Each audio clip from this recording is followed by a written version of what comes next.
The excitement in the air is palpable. The atmosphere is electric. A celebration of history in the making. What is this place? You're looking pretty good in there. There's some pretty serious lines going. Yeah? Why don't you want me working for your dad? Well, he's a psycho. Saw that big girl. That you two are maybe together. Do you like guns? I prefer to know my own strength.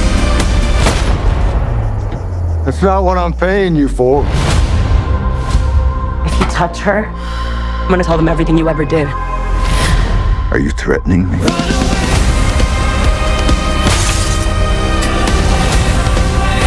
We gotta get out of here. Let's just keep driving. I fucking love you, you idiot. I love you too. You'll regret this. Oh, yeah? Oh, fuck. Hey guys and gals, Bored Now back with you. On this video I'm going to be talking about the recent indie film Love Lives Bleeding.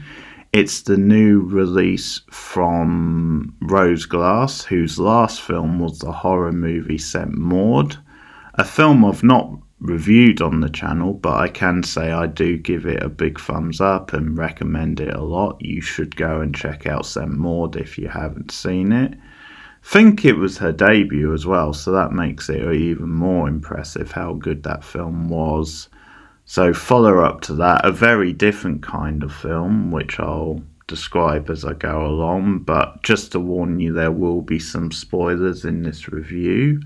So if you want to maybe check out the early part of the review just to see or hear what my summary is overall and whether I recommend it, and then tap out and come back later when you've seen the film. I'm just giving you the warning now, then I will be going into some pretty big spoilers.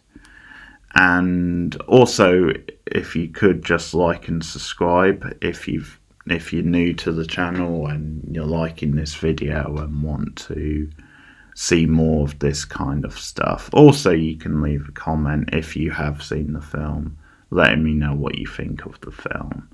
So yeah, new film from Rose Glass, indie drama / thriller, and it's set in like a southern town in the 1980s, and it follows this drifter, this character Jackie, who's new to town and kind of gets by on like the basic kinds of jobs.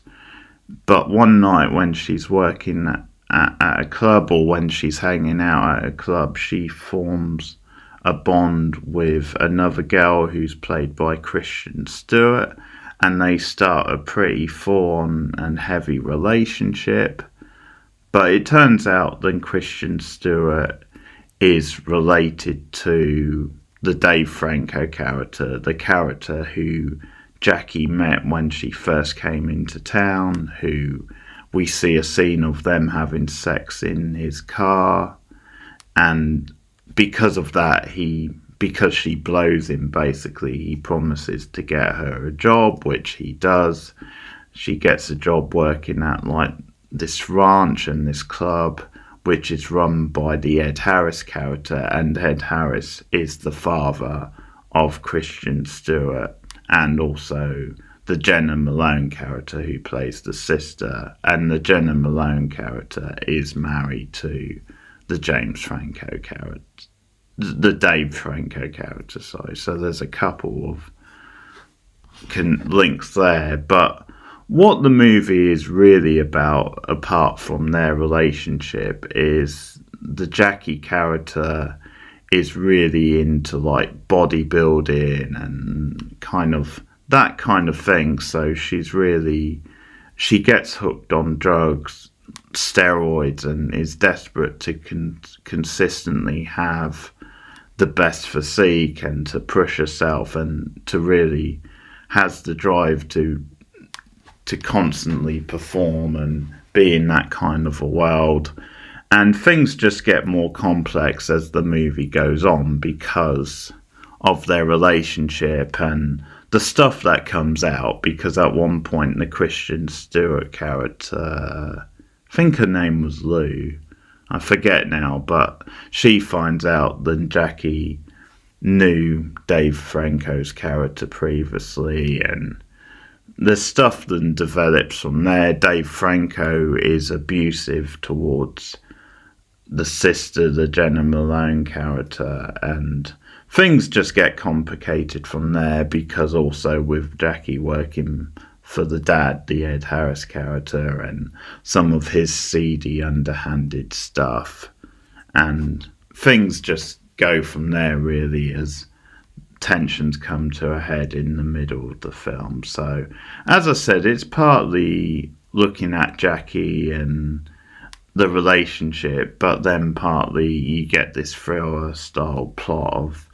things happening and tensions and kind of, you know, what's going to happen, stakes sort of thing. So, it's a funny sort of movie, really, because the last half of it, like the last 20, 30 minutes, like things really go kind of crazy. Like it does become this kind of batshit insane, like pulpy type B movie. Like it really does go places, which I'll get into. But for a lot of the movie, like, there's definitely some of that. The Ed Harris character, one of his notable traits is that he likes bugs and he likes to eat bugs, and he's a very strange, unnerving character from the moment we meet him, that opening scene. Like, Ed Harris is brilliant and he's one of the best things about the film, but there's no doubt from that opening scene that this is someone who's very like seedy. Like there's little doubt of that from the first moment he appears. So as I was saying, it's one of those where for a lot of the movie, because it does seem to be taking things quite seriously for a lot of the movie, and it seems to be, there's definitely heightened scenes and there's a lot of stylish scenes. It's a very stylish movie at times. You've got like use of neon lights, and you kind of got a certain style with like the sex scenes, which are very like full on and graphic. And I think that's part of what the movie is doing. Like, I'm guessing the movie is set in the 80s partly because they wanted to shake things up and shake up the stereotype and kind of just show this female in the world of like bodybuilding, or like kind of that kind of world. I mean, she's not exactly a bodybuilder, but that's the idea, that's what they put out there in the movie. Then she's striving to have like the perfect physique and just stuff like that. But they're kind of showing the added pressure on women, particularly to succeed in a male-dominated world. Because I wasn't quite sure why they set it in the 80s. Like, there didn't really seem to be enough of a reason for that. So that's definitely one question mark I had.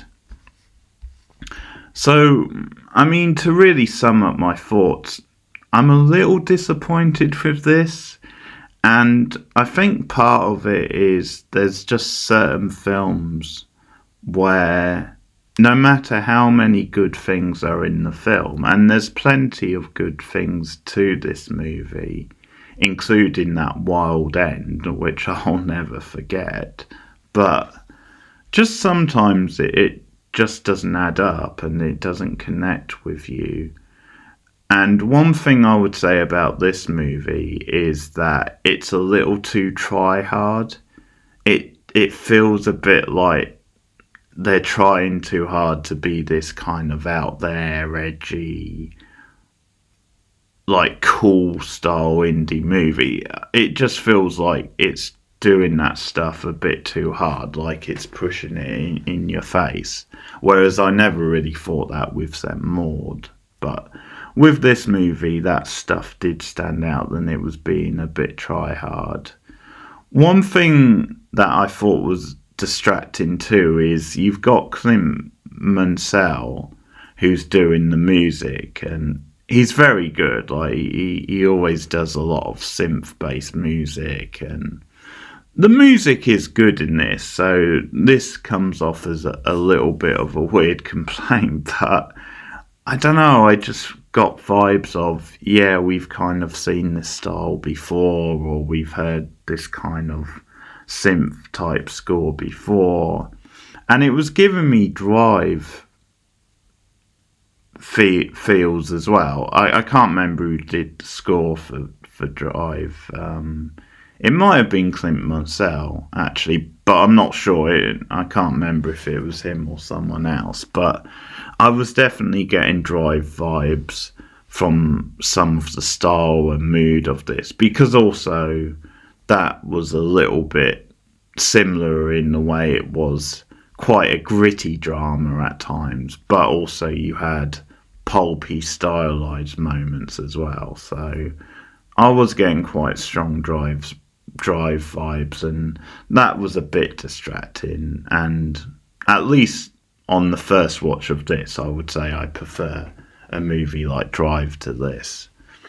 But there's a few things to pick up on, because the movie, as I said, is very well done. It's got a good style, even though I probably think the style has been done before. The acting is good, like the two leads are good, they've got good chemistry. Ed Harris is, as I said, a very impressive villain. So the acting is good pretty much across the board. And as I said, it's well done, like it's well directed, and there's definitely some meaty stuff in there, and at times it's very shocking and provocative. So there's a lot of stuff to like in the movie. But as I said, it just doesn't quite come together, and it doesn't connect to me. And I think one of the big reasons it doesn't connect to me is I never really got into the two lead characters, even though I think the actors are doing a good job, and like there's stuff with them which I find, yeah, that's intriguing, that was a good scene. I actually don't like them that much, especially the Jackie character. I found her to be really unlikable at times, and I just found her frustrating, really, because she kept doing really silly things that were putting them both at danger, and like flying off the handle.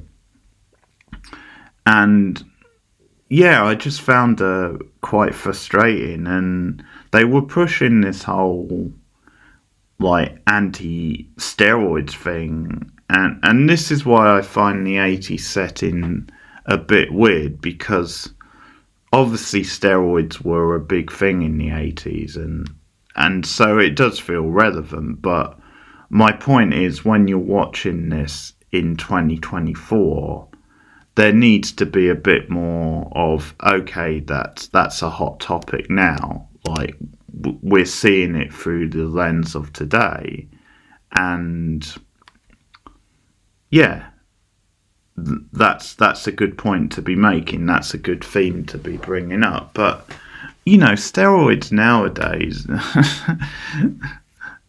like actually critiquing them and being like, okay, steroids are bad, look at the negative effect, like it really doesn't seem that relevant anymore. Now there's definitely an anti-gun theme as well. That's part of the black comedy of the movie, because she does work at this gun ranch, and the Ed Harris character is really into his guns. And that's part of like the fear of the Kristen Stewart character, that Jackie's going to be drawn into that world too much, and that maybe she's going to get into guns and and go down a dangerous path. But we're in this place now where, unfortunately, it feels like if it ever happens, it'll take a long time, where, like, having this critique and looking at gun culture where it's not going to feel relevant. It feels like that's a distant hope, then that will be a thing, because it does seem like it's very much, well, it is very much still an issue in America, unfortunately. So the gun stuff is fair enough, but I did find the anti-steroid stuff a bit random. And as I said, I think in a way what the movie is about is like masculinity a lot, and the pressure on a female in like a male driven world to be like hyper masculine and to really push herself even further to be the best. And we start to see how that affects Jackie during the movie, like at one point where she leaves town because of what goes down in the movie and because of having a fight with the Kristen Stewart character, and she ends up competing in this competition, and we see how that manifests itself.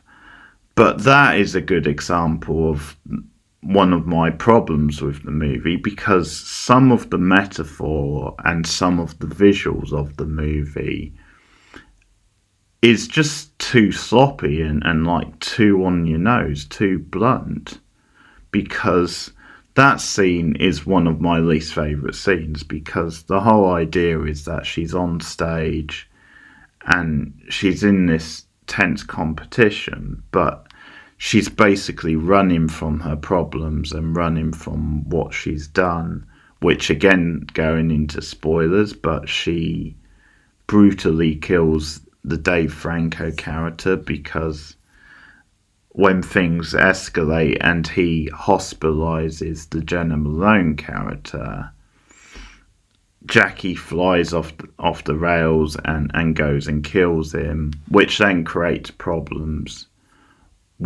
for the Kristen Stewart character, and it leads to the Ed Harris character starting to manipulate the situation even further, because he knows what's gone down.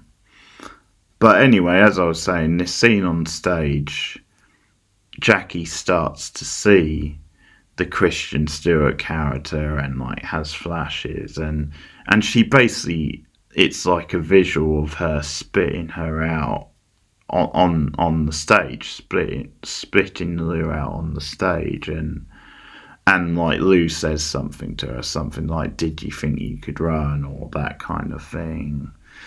And it's just scenes like that. I thought, that's a really cheesy scene. And there's a couple of scenes like that which are cheesy, and I don't think they were really the intention of the film. So that's another problem with the film, is the metaphor or some of the visuals are too on the nose and a bit cheesy, and it's like you could have dialed that down a little bit. Also, I think with some of the setup as well, there's a couple of sloppy plot moments or just coincidence. Like, it's a massive coincidence then there's a link between the Dave Franco character to the family of Kristen Stewart, then he's seeing her sister. And then there's another coincidence, then the Ed Harris character happens to be the father.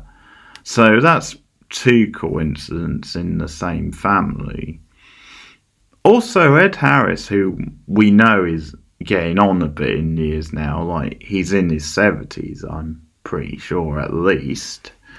And I don't know, I just thought that, like, because, like, I don't know how old Kristen Stewart is at this point, but I'm guessing she's late 20s, early 30s at the most. So I questioned that a little bit, but that's not a massive deal, because sometimes people do have children a bit later in life. But so I'm not going to complain too much about that. But there's just some sloppy moments like that, some sloppy like details where it feels a little bit clunky, or it doesn't quite ring true. It's not really a big deal when it comes to the film, but it's just something I notice. As I said, the film is well directed and quite stylized, and I think things really pick up after the big event, like about halfway through, where, like, as I said, Kristen Stewart is planning on handling things her own way with the Dave Franco character. Like, basically, I think she's considering getting the police involved, or maybe gonna work something out, and because the Ed Harris character also is looking for him at this point. But things change when Jackie kills him brutally, and the fallout from that is very well done. I think that's some of the best shot of some of the best stuff in the movie, because I do like the overhead shot of like the mountains when they're disposing of the body, and some of the tension in those scenes is very well done. And there's a tense scene at the hospital too when Ed Harris is there along with Kristen Stewart, and they're there at the side of the mother, and you can just see him giving her suspicious sort of looks, and then he goes out to the vending machines with her and is kind of just giving her like warnings, then he's on to her basically. But just scenes like that I think are very well done and very tense, and Ed Harris, as I said, is one of the best things in the movie, because he's always on great form. He's always very convincing playing slimy, underhanded characters. And I think one of the things I like about him in a movie like this is he's very good at being like sinister and unnerving, underhanded, all the rest of it, but in a very natural way where it's very like understated. It's just in his voice and how he carries himself. But also he understands that he's in quite a pulpy movie. He understands he's in a little bit of a heightened like reality. So he's very good at playing that up too, but not doing it too much so that you lose the character. So like he doesn't seem like the character. Like he's good at getting the balance, is what I'm saying. And he's a little bit like that in History of Violence as well, the Cronenberg film. So very good. It's good to see an actor like that who can give a convincing performance and be scary, but also ham it up a little bit, or just heighten it a bit and understand that's sort of the film that he's in. So he steals many scenes. I gotta say, one of the big laughs, which is late in the film, is when he loses it and he basically smashes like the glass and rips out one of the pugs and eats it. That was hilarious. That got a big laugh in the cinema. But yeah, that's another thing. As I was saying, it suddenly turns into that sort of movie in the last half an hour where it does become much more of a pulpy style B movie with lots of wacky scenes and all this stuff escalating, because there's stuff that ends up being quite entertaining, which you wouldn't expect, because at one point there's this character, I forget her name actually, but she's kind of had a thing for like the Kristen Stewart character throughout the movie and has been flirting, and she is like a witness to this because she spoke to the Kristen Stewart character on the night they were disposing of the body. So she first of all noticed that Jackie was behind that car, the Kristen Stewart car, and that she was in Kristen Stewart's truck. So she questioned that, and she also later questions why Kristen Stewart was driving the truck or the car of the Dave Franco character. So she starts putting that together, and Kristen Stewart says later on to Jackie then she only goes with this character to keep her quiet. And I guess there's no reason to really disbelieve that. I did find it a bit weird then she goes with this character so easily, but that's the reason she gives later on. So I guess that makes sense as well. Or she could just be making an excuse because she feels bad. But anyway, they sort of start to hook up, and then later on, Jackie gets picked up by Ed Harris's character, and he gives her a gun, and she takes out the other girl because she's the witness. And that scene was actually very funny. Like, the Kristen Stewart character's reactions in that scene was kind of over the top and sort of like weird and stilted, but it builds to this end of the movie and this really wild final like couple of minutes. And because we've had all this, like, Jackie building up her body, she's on steroids, she's taking too much of it, and we've just seen these weird sort of scenes where she's been posing in front of the mirror and jacking herself up. And that's one thing, but I had no idea we were going to see a scene of her literally turn into a giant pretty much at the end of the movie, because when things come to a head and it looks like the Ed Harris character is going to kill Kristen Stewart's character, because at one point he kidnaps Jackie and threatens to kill her if Kristen Stewart doesn't keep her mouth shut and go along with his plan, which is basically to pin it all on Jackie. But Kristen Stewart tries to turn the tables by saying, I'm going to call the FBI and tell them about all your underhand business deals unless you release Jackie. And it turns out she does call the FBI, and the final big scene ends up at like the house basically, and it looks like he's going to kill the Kristen Stewart character, and that's when we see Jackie watching off in the distance, and she comes to the rescue, and that's when she literally turns into a giant, and we see her manhandling the Ed Harris character, and basically like, well, I don't think she quite kills him, because I think in the end they leave him for the FBI who are on their way, but she's pretty close to killing him anyway. But that's like this really crazy scene which you had no idea what was coming, and then the final actual scene is them driving away into the sunset, but then Kristen Stewart burying the other girl, the girl who was the witness and who Jackie killed.